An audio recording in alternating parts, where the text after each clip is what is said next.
Boss, ito na po yung mga cage nyo na ito pwede na pong per pick up. 3x3x4, 4 feet po yung taas, hindi po kasama yung paa sa sukat na kagandahan po nito, collapsible tapos Sputnik type po. Kaya tinawag po sa Sputnik type.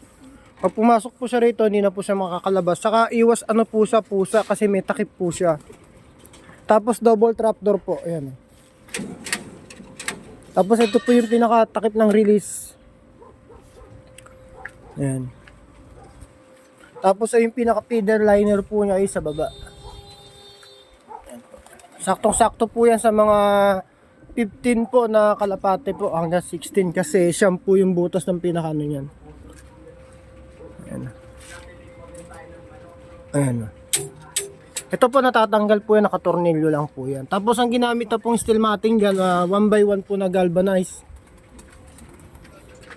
Tapos sa likod po niya, mga colored sheet po, hindi po mababasta-basta yung kalapate niyo po yan. Tapos long span po, kahit po tapakan niyo yung ano yan, hindi po basta-basta mayuyupi po yan. Ayan, ayan po si Kosa. Kosa. Tapang po yan si Kosa. Pero nalipad po yan, maamo lang. Okay na boss, pwede na po, for pick up po ngayon. May ari po ng dalawang cage po na yan.